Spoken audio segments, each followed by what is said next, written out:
Pak Arif itu.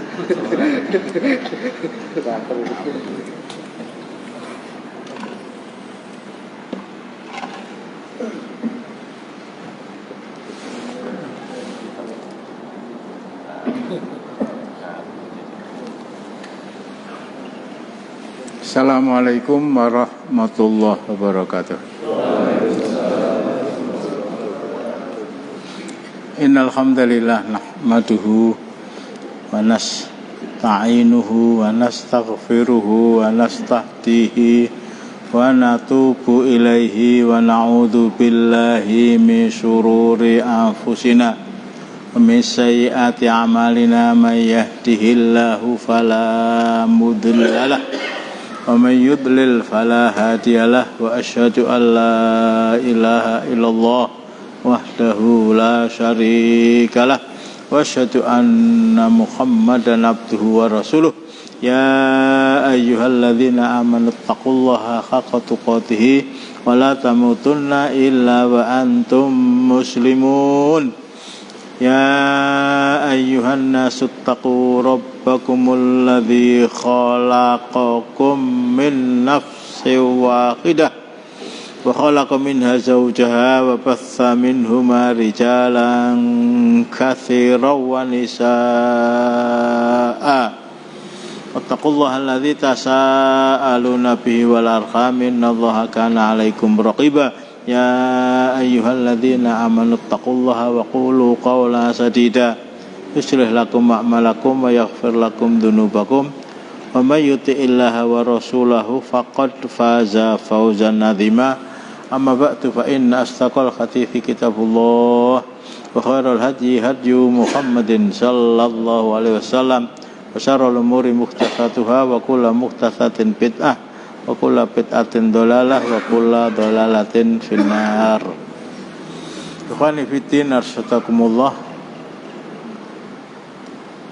Mungkin masih ada persoalan yang berkaitan dengan kematian yang beberapa kali kita kaji yang ingin ditanyakan sebelum saya melanjutkan kepada materi yang baru.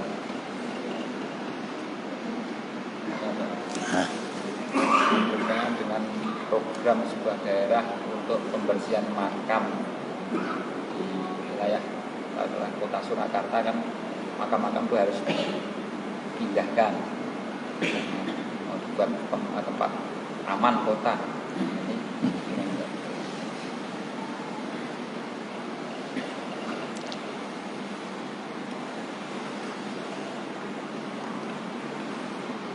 Berkali-kali saya sampaikan itu. Solo itu kota urik. Ini bahasa komunikasinya begitu. Tidak boleh seorang yang sudah mati untuk tinggal di sana. Harus pindah. Uriknya ini ada konsekuensinya juga. Sebuah wilayah yang pada hakikatnya itu milik Sukoharjo Makmur, makam Praji Maloyo ya, itu wilayahnya wilayah Sukoharjo, tapi milik Pemda Solo, milik Pemda Solo tadi. Bahkan seandainya jalan masuk ke makam itu rusak, yang memperbaiki juga bukan pemerintah Kabupaten Sukoharjo, tetapi pemerintah Solo, bahwa melarang untuk memindahkan, melarang untuk mengubur orang yang mati meskipun dia warga Solo ke kuburan di Solo, dan pada hakikatnya memang tidak diperbolehkan ada kuburan, ya pelampiasannya dilarikan ke makam di makam haji tadi. Hanya begitu ya, hanya memindahkan kuburan bahkan secara massal. Itu memang ya harus dikaji ulang. Kantor KUA yang saya tahu ya, Kecamatan Lawian itu juga dulu bekas kuburan. SMA Negeri 7 itu juga bekas kuburan, dan tempat-tempat yang lain. Seandainya itu tidak dirubah dan tetap dibiarkan apa adanya, benturannya bukan benturan tanah, tetapi benturan adat istiadat. Berangkat dari filsafah Jawa yang salah. Orang meninggal telung dinan. Jawa loh, ini bukan Islam loh ya. Orang meninggal telung dinan, pitung dinan, petang puluh dinan.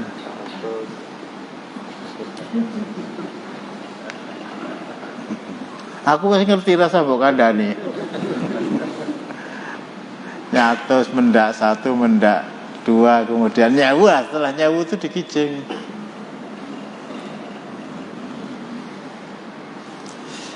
Ini kijing. Mudeng ya.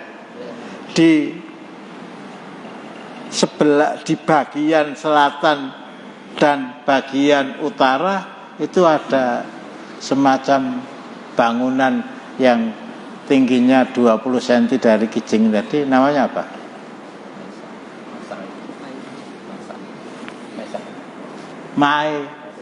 Maijan. Di sini letak kesalahannya, di sini. Kijing Maijan. Ramudeng. Itu asalnya iki jing Maijan. Iki jing Maijan. Kalau dipaskan, iki sing omahe jan-jane tenan ki eneng jero kene iki. Bijinya itu 0,1 aja enggak ada. Itu 0 itu. Salah besar itu. Iki jeng Maijan, omahe jan iki ya iki. Padahal seandainya ya saya ikuti pola pikir mereka bahwa ini yang disebut alam kubur, dan itu tidak benar. Itu hanya sementara. Jadi mestinya dirubah itu. Kijing Maijan, iki jing Maijan itu dirubah iki dudu Maijan gitu loh. Rumahnya nanti di kampung akhirat sana. Bahkan saya itu sok ngenes ya, jadi itu ya kiai gitu ya. Ya seorang akademisi muslim.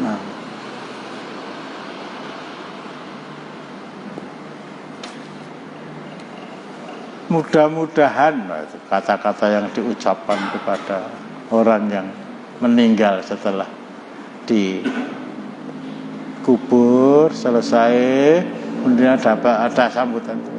Mudah-mudahan Anda dikaruniai kedamaian, dikaruniai ketentraman di tempat peristirahatan Anda yang terakhir. Entut.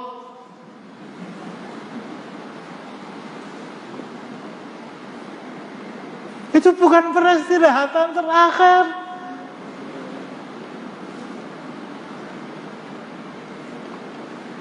Alam kubur itu jelas ada. Siksa kubur itu jelas ada. Kemarin saya angkat. Tapi ini bukan tempat peristirahatan yang terakhir. Bahkan Masya Allah ya ada. Kalau saya sebutkan namanya kok ya mesake gitu loh ya. Bukan saya takut, bukan, tapi mesake.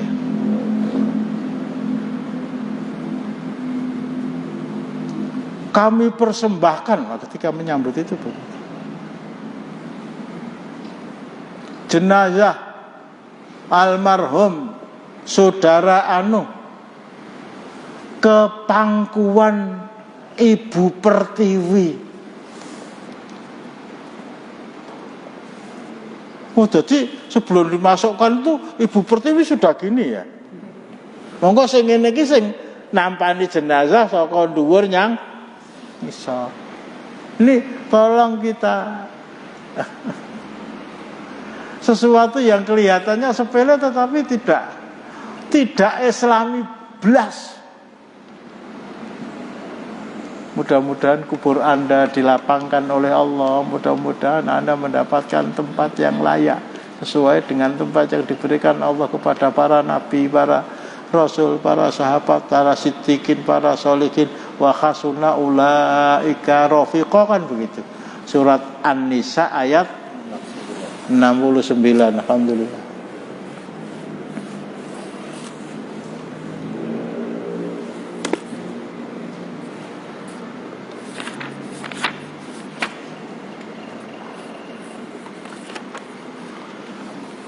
A'udzubillahi minasyaitonirrajim. Wa may yuti'illaha war rasula. Syaratnya cuma 2 itu. Wa may yuti'illaha war rasula fa ulaika ma'al ladzina an'amallahu 'alaihim minan nabiyyina was-siddiqina wasyuhada'i wassalihin wa hasuna ulaika rafiqa. Barang siapa yang patuh kepada Allah dan Rasul, maka mereka, syaratnya patuh pada Allah dan Rasul, merupakan suatu keniscayaan apabila ayat ini merupakan potret dari setiap mukmin termasuk kita. Sebab ayat ini tidak berbicara dia ini nabi, dia ini rasul, dia ini ulul azmi, dia ini Ibrahim dan Muhammad sallallahu alaihi wasallam. Tetapi siapa saja yang patuh kepada Allah dan Rasulnya, tempat tinggal mereka nanti akan bersama dengan orang-orang yang dikaruniai. Tolong dibacakan. Dan barang siapa yang mentaati Allah dan Rasulnya, mereka itu akan bersama-sama dengan orang-orang yang dianugerahi nikmat oleh Allah, yaitu nabi-nabi, para siddiqin, orang-orang yang mati syahid, dan orang-orang soleh. Dan mereka itulah teman yang sebaik-baiknya. Jadi orang-orang yang oleh Allah disebut dengan barang siapa yang patuh kepada Allah dan Rasulnya, itu bukan para nabi, bahkan bukan orang-orang siddiqin yang contohnya adalah Abu Bakar, bukan orang-orang yang termasuk as-syuhada yang mati syahid. Yang Imam Abu Abdullah Al-Qurtubi memberi contohnya Umar ibnul Khattab, Utsman bin Affan, Ali bin Abi Thalib. Bahkan wassolihin, dan orang-orang yang soleh. Artinya kalau terbatas untuk para sahabat, bukan mereka yang mati syahid, tetapi orang-orang yang adalah sahabat Rasulullah tetapi wafat dalam keadaan kata syariah khatfa'an fi, wafat secara alamiah, bisa jadi sakit, bisa jadi ya faktor usia, bisa jadi dan seterusnya. Jadi saya tidak ngelantur ya, tapi kalau memang ayat ini kita laksanakan, ini ada kuburan. Ini ada kuburan. Orang meninggal dikubur di situ. Tidak boleh diletakkan di atasnya sebuah benda yang berwujud bangunan, gampangnya kijing, baik dengan batu atau dikijing dengan tahu mati ya, dikijing dengan beton, nggak boleh. Kalau memang itu yang terjadi, wong mati ora iso ngantuk. Nek wong ngantuk mesti isih urip, ngandel aku.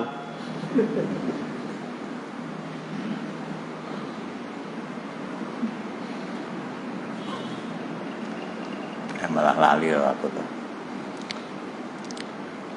Jadi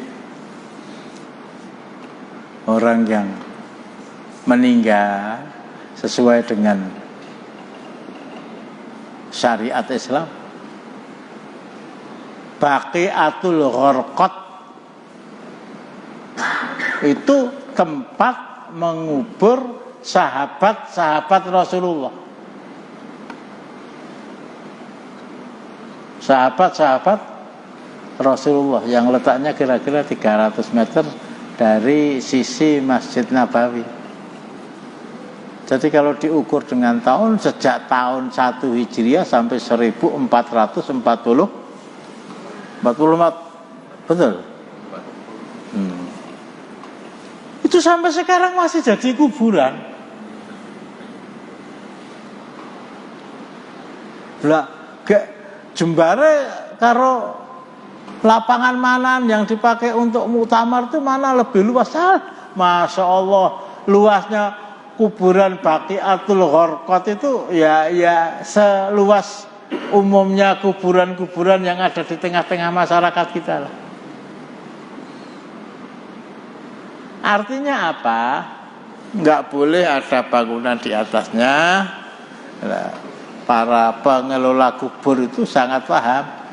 Iki wis 15 tahun kira-kira sudah berubah jasadnya, kulit dan tulang belulangnya menjadi tanah, dipergunakan untuk mengubur orang yang baru saja meninggal. Nyambung ya Ki ya? Sampai sekarang. Bahkan astagfirullahaladzim ya. Kalau dituruti rasa itu ngenes. Di sana dikubur sahabat-sahabat Rasulullah Sallallahu Alaihi Wasallam. Kalau Dr. Abdullah Azam Allah Yarham menerangkan sekitar 500 sahabat Rasulullah dikubur di sana. Bukan yang lain, karena jumlah sahabat Rasulullah itu di atas 100.000. Itu dikubur di pekuburan yang lain, bukan. Mereka menggunakan hidup mereka untuk iqamatuddin. Mereka mengikuti jihad dari satu tempat ke tempat yang lain. Mereka wafat bukan di Madinah, meskipun tinggal bersama Rasulullah di Madinah. Ada yang di Irak, ada yang di Iran, ada yang di Mesir, ada yang di Sudan, ada yang di, aku nak muni mesti keplok tuh, Qatar. Aku kira koso itu akhir. Mestinya sebuah negara, salah satu negara di Timur Tengah. Yang betul janjane dudu Qatar, tapi kotor. Iya. Tulisannya Qaf, Ta, Ra, Ha, kotor. Negeri-negeri seperti itu mestinya menjadi mercusuar, ya. Mercusuar. Pertama kali diterapkannya syariat Islam di dunia, mestinya begitu. Yang ada malah satu-satunya menara yang paling tinggi di dunia. Ya, saya tidak mengatakan Qatar tadi ya. Bisa jadi Emirat Arab, bisa jadi Bahrain, bisa. Itu tingginya 4.000 meter. Masya Allah. Belum ada negara lain yang menanding. Loh, kok kondang komentarnya kok hanya menara? Kondang komentarnya kok hanya karena bal-balan? Di sana perguruan tinggi Islam yang paling bisa mesejajari Al-Azhar University atau Jamiah Islamiyah di Madinah. Lah itu alhamdulillah lah, itu malah bal-balan. Saya ya terpaksa ngomong ya. Suatu ketika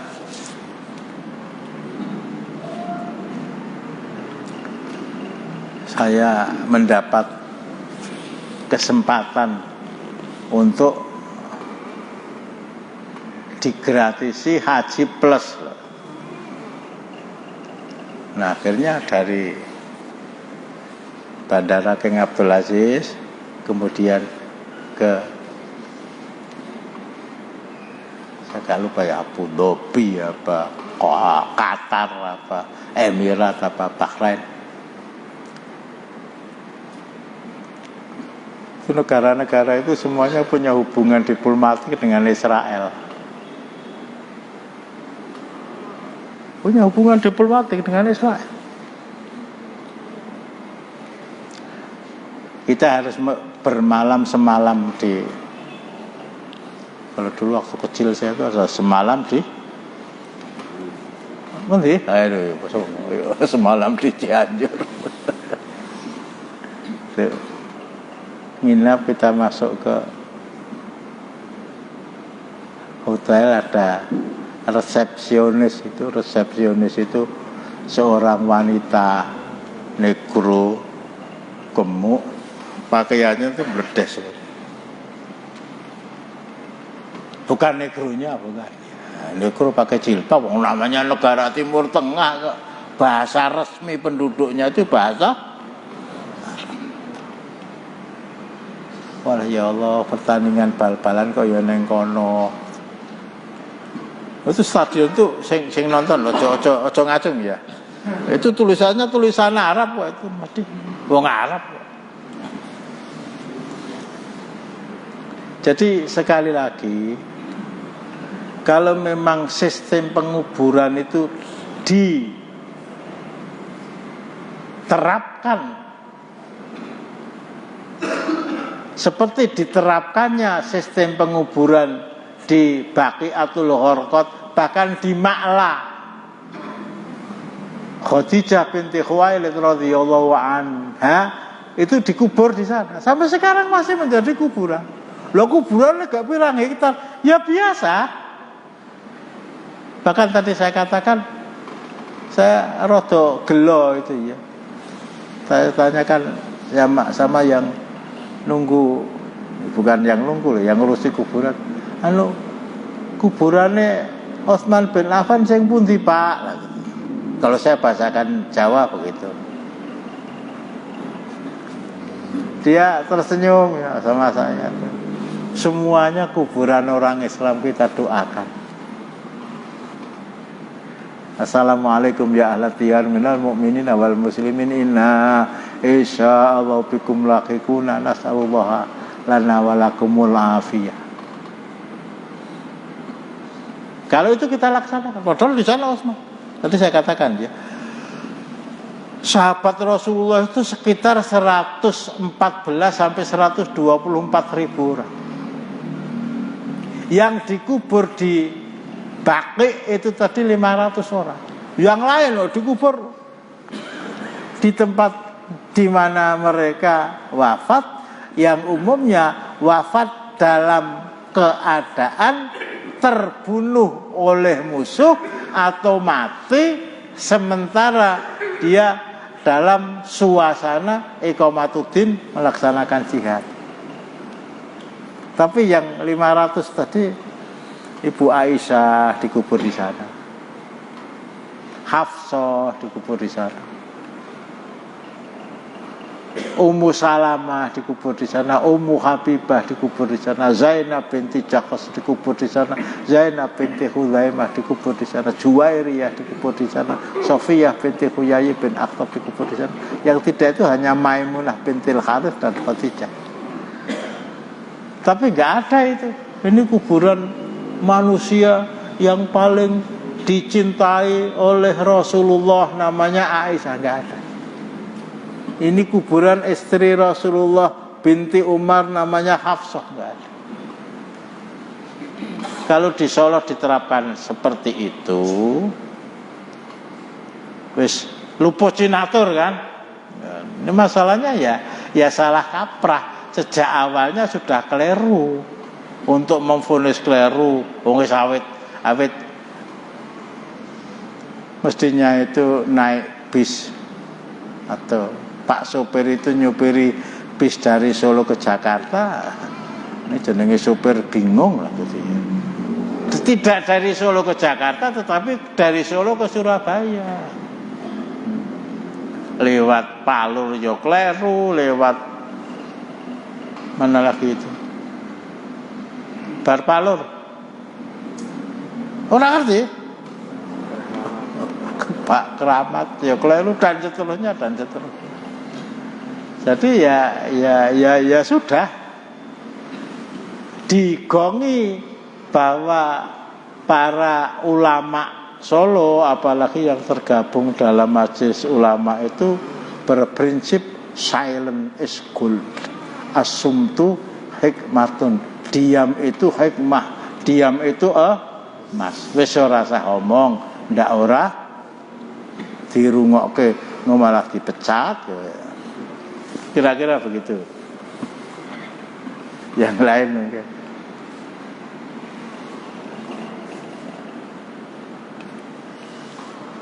Nggak ada. Saya akan nyaur utang dari apa yang pernah kita kaji sebagian. Ini ada fotokopian, tapi juga tidak. Semuanya mendapatkan. Tentang hadis Hudzaifah ibnul Yaman.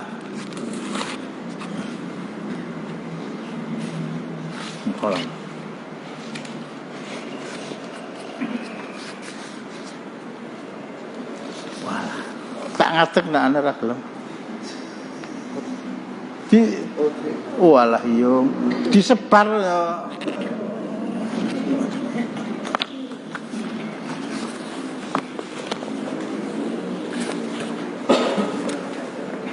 Enggak sampean ke sana.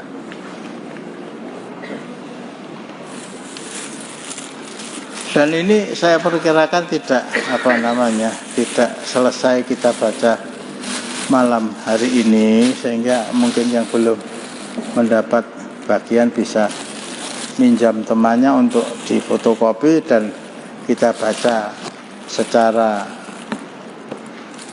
lengkap pada hari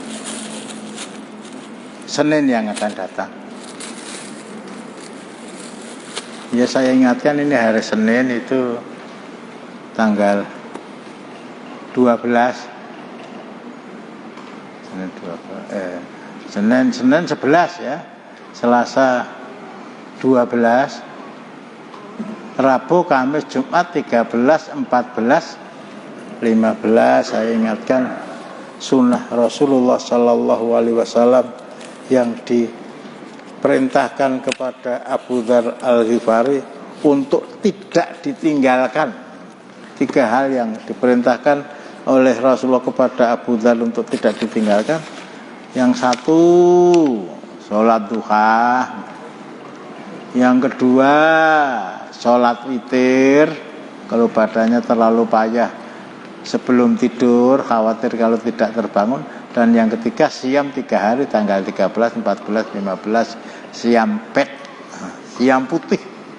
Mengapa disebut putih? Karena hari itu malam purnama, suasana malam hari seperti suasana siang. Orang Jawa tidak bisa menyebut huruf dot, sehingga menyebut siam pet itu dengan siam bel, bosok bel. Saya baca Sahih Al-Bukhari nomor 3338.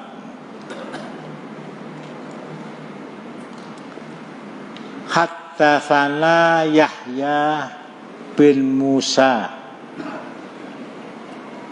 haddatsana Al-Walid qala haddatsani Ibnu Jabir qala haddatsani Bisr bin Ubaidillah Al-Hadrami bin Ubaidullah Al-Hadrami qala haddatsani Abu Idris Al-Khawlani annahu sami'a Hudzaifah ibnul Yaman yaqul.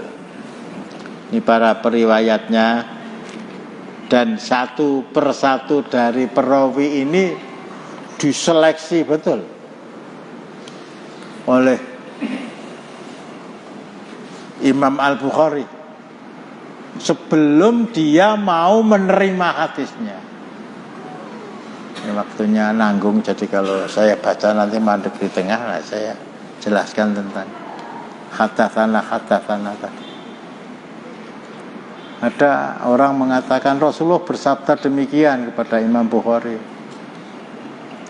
Dari siapa kamu mendengar? Nah, sebelum dia bertanya dari siapa kamu mendengar, dia selidiki orang itu. Ini siapa? Nah, ini siapa? Dalam satu riwayat, hanya karena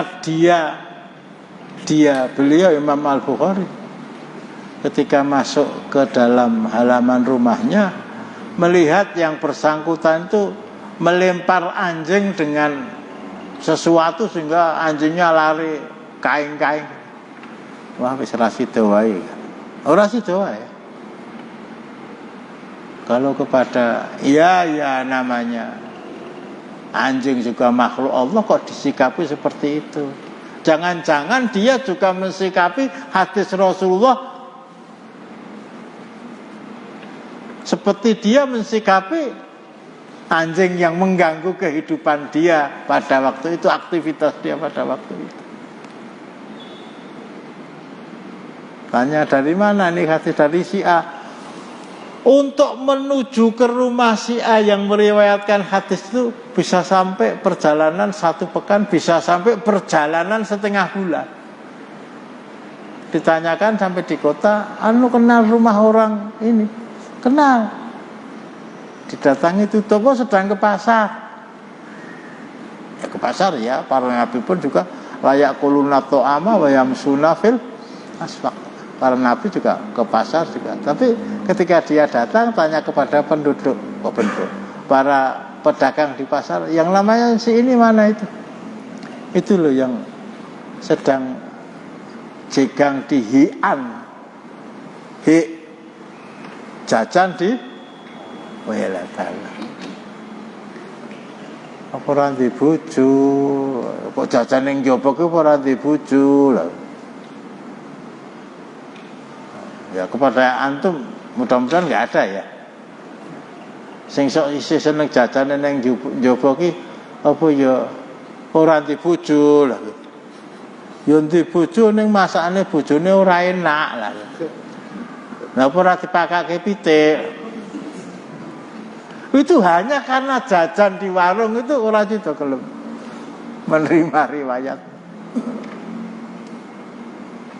Baru setelah masing-masing dari perawi hadatsana itu diteliti satu persatu sudah mantap, sehingga dalam ilmu hadis itu ada namanya rijalul hadis, para perawi satu persatu. Hari ini bukan hari ini ya, 3 tahun yang lalu yang paling pakar tentang masalah ini Muhammad Nasiruddin Al-Albani yang sering saya angkat itu.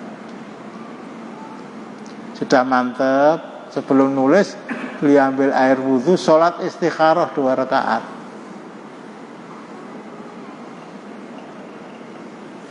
Mantep, baru ditulis. Sehingga kitab beliau disebut Sahih Al-Bukhari. Itu bukan Imam Al-Bukhari yang mengatakan hadis saya semuanya sahih, tapi para peneliti, para murid beliau, generasi-generasi yang hidup setelah beliau, itu memang tidak mendapatkan cacat di sana. Tidak mendapatkan kekeliruan dan tidak mendapatkan satu hadis pun yang bertentangan dengan sumber hukum yang lebih utama dan lebih kuat, yaitu Al-Quran. Ini salah satu di antaranya saya sampaikan, begitu ya. Kadang-kadang orang itu mengatakan hadis ini sahih secara isnad, artinya dari Abu Hurairah sampai ke generasi selanjutnya sampai kepada Imam Muslim, hadis ini sahih. Tetapi isinya tidak sahih karena bertentangan dengan Al-Quran. Karena bertentangan dengan Al-Quran. Itu semanggi itu bola-balik nerangke kaya ngono kuwi lha. Ya, kalau orang katakan ini sahih Muslim mau sudah teliti betul. Meskipun namanya manusia, bisa jadi ada 1-2 yang terluput dari kebenaran. Kemudian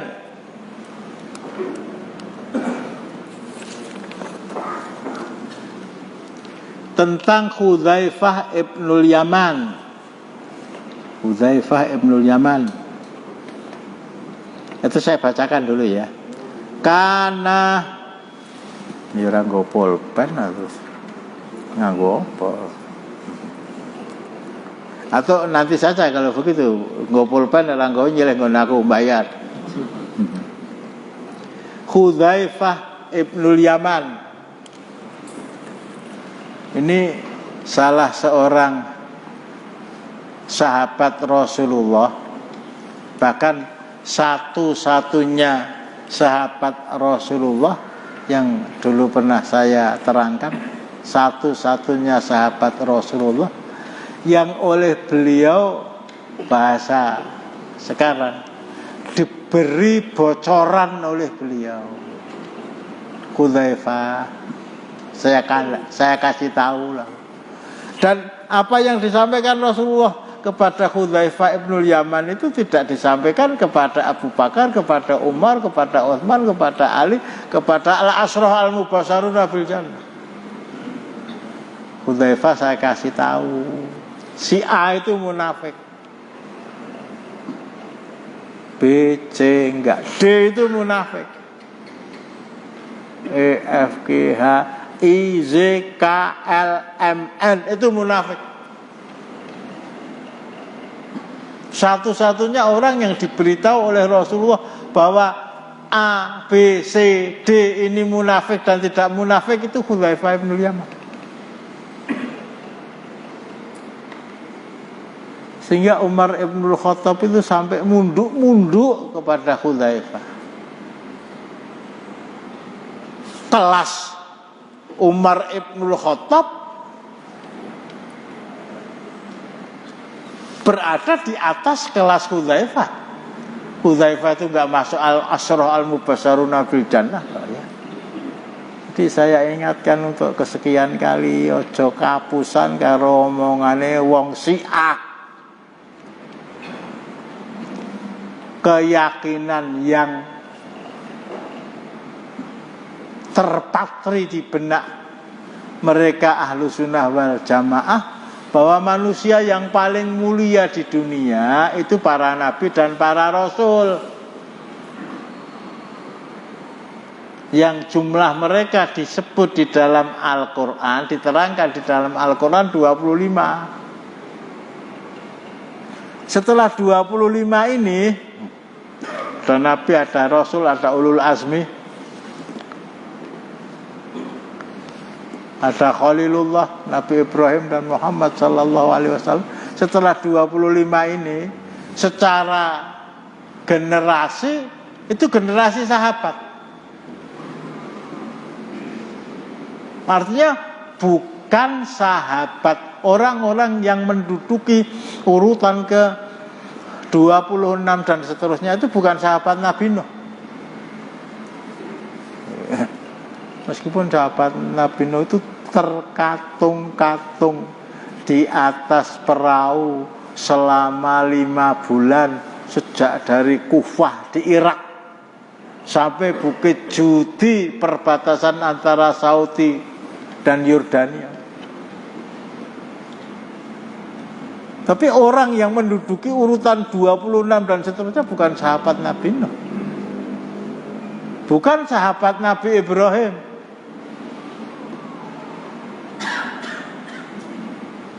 bukan sahabat Nabi Musa, bukan sahabat Nabi Isa, tapi sahabat Muhammad sallallahu alaihi wasallam. Kuntum khaira ummatin ukhrijat lin-nasi ta'muruna bil ma'rufi wa tanhauna 'anil munkari dan seterusnya itu. Jumlah mereka tadi saya katakan di atas 100.000. Semuanya menduduki urutan sejak nomor 26 sampai nomor 124.026. Dari sahabat yang 100.000 lebih itu, yang paling mulia dari mereka adalah 10 orang yang al-asroh al-mubasyaruna bil jannah. Ini Ali, ayo apal para kowe Ali, bapakmu tak jewer. Abu Bakar, Umar, Utsman, Ali, Thalha, Zubair, Sa'ad, Sa'id, Abu Ubaidah, Abdurrahman bin Auf radhiyallahu anhum. Ini yang paling mulia. Menurut orang Gumuk ini yang paling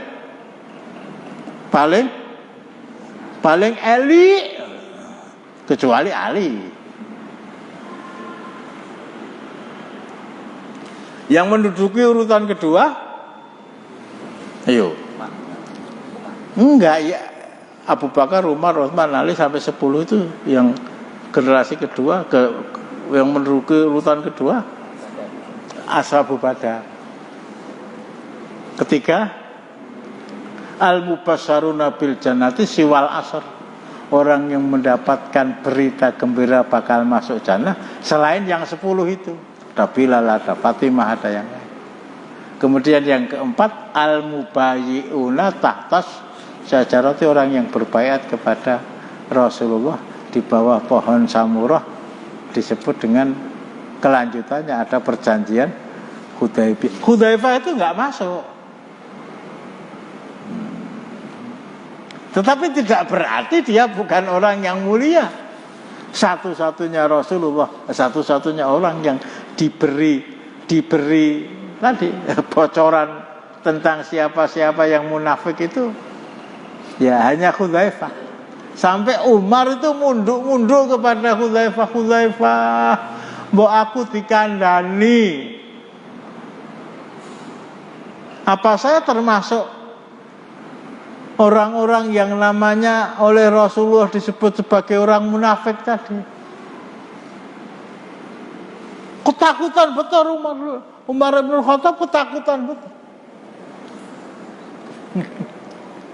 Semakin kuat keimanan seseorang, semakin tinggi ketakutannya ketika mendengar kata-kata nar, neraka.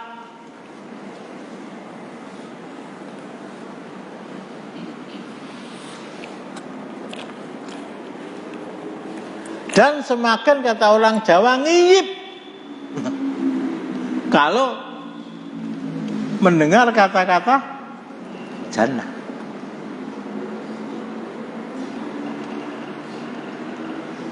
Termasuk Umar bin Khattab. Pernah suatu ketika kan ditanya, Amirul Mukminin, tempat Anda nanti di akhirat di mana? Rasulullah sudah menjamin dia masuk jannah. Kalau yang disuruh jawab itu saya mewakili, ya nek swarga no.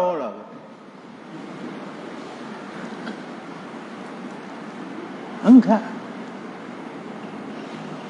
Launa tamunatin ya ayyuhal mauquf udkhulul jannata illa rajula udkhulun nar illa rajula waqita la rajau la udkhulun nar illa rajula waqita la rajau tu an akuna huwa ana wa dzaqila udkhulul jannata illa rajula waqita la khashitu an aku ayakuna huwa ana. Nanti ada namanya jannah, ada namanya nar, gitu ya. Ini untuk orang kafir, ini untuk orang beriman. Orang kafir tidak mungkin masuk ke jannah. Orang mukmin ada kemungkinan masuk nar. Mlebu swarga ning mampir sik. Di antara jannah dan nar itu ada tempat penantian terhadap keputusan Allah, akan dimasukkan ke dalam nar apa ke dalam jannah. Tempat tadi namanya Al-A'raf. Al-A'raf itu jadi kalau anak daftarkan ke sekolahan baru, nek sing ditampa ya wis, sing ora ditampa ya wis. Ini pertimbangan. Belum ditetapkan tempatnya di jannah, tapi juga belum ditetapkan tempatnya di nar. Nah, kepada Umar bin Khattab ditanya, tempat tinggal Anda nanti di akhirat di mana? Kalau kepada penghuni A'raf, orang-orang yang masih menunggu ketetapan dari Allah Subhanahu wa taala itu diperintahkan, masuklah kalian semua ke dalam surga. Masuklah kalian ke dalam jannah kecuali satu orang. Saya khawatir jangan-jangan satu orang itu saya. Umar loh itu. Sebabnya kalau kepada penghuni A'raf itu diperintahkan, masuklah kalian semua ke dalam nar, itu pengalian ya, kecuali satu orang. Saya berharap mudah-mudahan satu orang itu saya. Saya sendiri kalau sudah membaca keterangan Umar bin Khattab, ya terus aku terus saya nengin lah gitu ya. Harus begitu. Menempatkan jannah itu bainal khauf wa raja. Khawatir kalau tidak diberi oleh Allah tempat di sana, tetapi tetap mengharap. Kalau Abu Nawas ya, ilahilastu lil firdausi ahla wala aqwala naril jahim, enggak pantas saya masuk jannah firdaus, tapi saya juga tidak mau kalau dimasukkan ke dalam neraka lanjalukmu ngendi lah. Ora usah dijawab ya. Takono Cak Nun kae. Ini masalah jannah, ini masalah nar, dan ini masalah Hudzaifah, dan ini masalah Umar. Saya termasuk salah satu di antara orang yang namanya disebut-sebut oleh Rasulullah sebagai orang munafik apa bukan, Hudzaifah? Ini pertanyaan yang betul-betul saya pahami lahir dari hati nurani Umar bin Khattab yang sangat dalam, berangkat dari ketakutannya kalau mendengar kata-kata nar. Wah, Maaf, Rasulullah sudah manti-manti saja, jangan sampai rahasia ini kamu sampaikan kepada orang lain. Nek wong ngantuk rasa dikandani ya ora krungu, ngantuk. Nek melek iki nek kapan ya? Nanti kesebelasan Baitul Makmur lawan mana Pak Warsa? Portugal. Apa iki saiki nyicil ngantuk engko terus duitnya jam berapa tuh? Ayo jawab.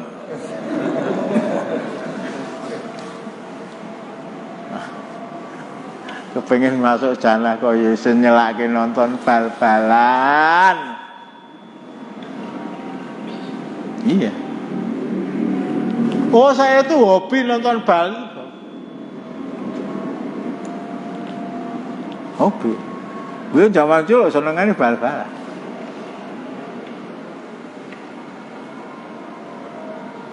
Tapi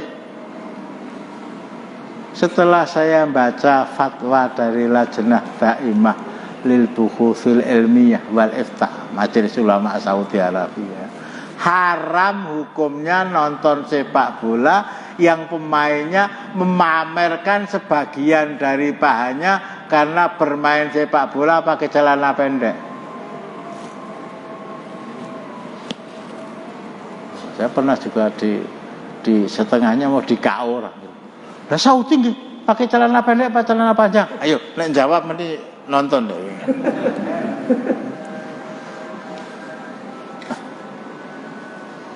Astagfirullahaladzim. Jadi ya tadi ya, ada Qatar, ada Emirat, ada Bahrain,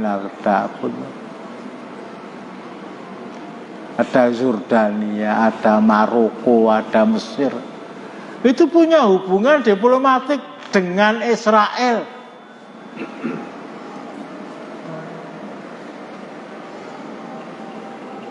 Indonesia masih diacungi jempol itu.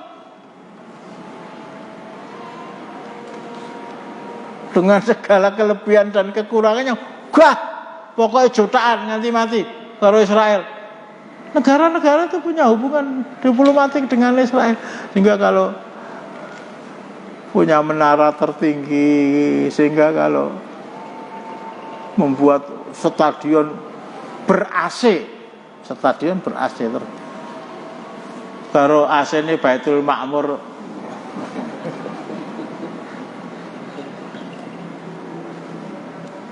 mau terangkat menjadi negara yang berstatus sejajar dengan negara-negara Eropa, ya otomatis harus mengesampingkan nilai-nilai ruhi dalam syariat Islam. Jadi pertama itu. Nah sekarang kalau yang main sepak bola itu pakai celana panjang semua. Ya. Apa boleh? Ya jawabannya qad aflahal mu'minun alladzina hum fi sholatihim khashi'un walladzina hum anil laghwi mu'ridun. Tolong dibacakan artinya. Surat ke-23. Sesungguhnya beruntunglah orang-orang yang beriman, yaitu orang-orang yang khusyuk dalam sholat, dan orang-orang yang menjauhkan diri dari perbuatan dan perkataan yang tiada berguna. Dan orang-orang yang menjauhkan diri dari perkataan dan perbuatan yang tidak berguna. Walladzina hum 'anil laghwi mu'ridun. Sebuah perbuatan itu tidak haram, tidak makruh, mubah. Tetapi apabila dia melakukan itu, tidak ada nilai akhirat yang dia raih.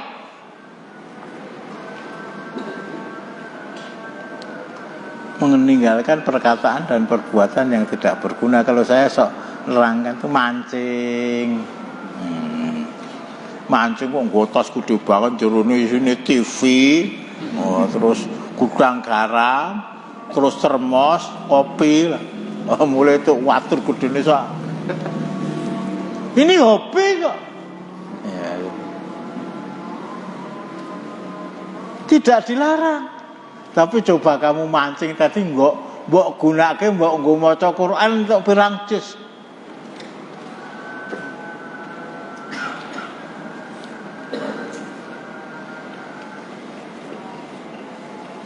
Sekarang sudah jarang ya ngisi TTS. Sekak. Oh, enggak, kalau sekak itu makruh, bahkan makruhnya makruh li tahrim. Mendekati keharaman. Jadi kalau waktu saya pergunakan 45 menit ya, kali 2 gur dinggo kaya ngono kuwi, sing main bal-bal nganggo kathok dawa terus nganggo serban kabeh. Itu saya menjadi orang yang tidak termasuk orang yang bejo kemayangan qad aflahal mukminun karena melakukan sesuatu yang tidak ada nilainya, baik itu perkataan dan perbuatan. Piye dikeprok TV-ne sesuk tuku sing luwih gede. Enggak, saya guyon tapi serius begitu. Enggak mungkin iman kita itu akan maju kalau di rumah itu masih ada TV dan kita ngutang TV paling tidak sehari 1 jam. Yakin kanan aja. Hitam putih loh itu. Terus sok rewel. Loh rewel we mbok tonton lho apa meneh ra rewel.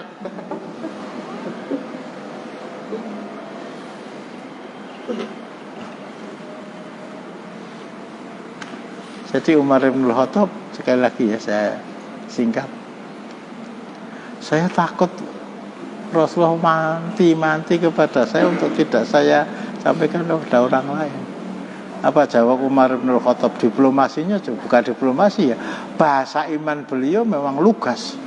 Apa kamu rela membiarkan saya kalau disebut oleh Rasulullah sebagai orang munafik sehingga saya mati dalam keadaan munafik dan saya masuk neraka? Kamu rela? Terpojok ya. Mudah-mudahan Allah mengampuni saya telah mengkhianati apa yang dipesankan Rasulullah kepada saya. Anda tidak menjadi salah seorang yang dimasukkan oleh Rasulullah sebagai orang-orang munafik. Alhamdulillah, itu Umar bin Khattab lah hadis yang beliau sampaikan dari Rasulullah Sallallahu Alaihi Wasallam, dan ini hadis sahih akan kita baca insyaallah pekan yang akan datang. Ini sudah ada, saya juga tidak tahu ya, sudah ada harokatnya tapi banyak yang salah, sehingga tolonglah besok disediakan pena Pak Warso. Nggak bawa tuh petanya? Nggak bawa tuh? Pak Arif, Allah takon Pak Arif aku. 1 menit. Muncul abal-abalan kita akhiri dengan doa kafarah. Hah? Oh. Yang sudah dikubur belum dibuka untuk dilakukan otopsi itu bagaimana hukumnya? Kemudian dia benar mangkat. Konangan. Ini kalau memang untuk kemaslahatan, ya, untuk kemaslahatan. Ini orang ini mati khatfa'an fi, dalam arti mati secara alamiah atau mati ada sebab lain.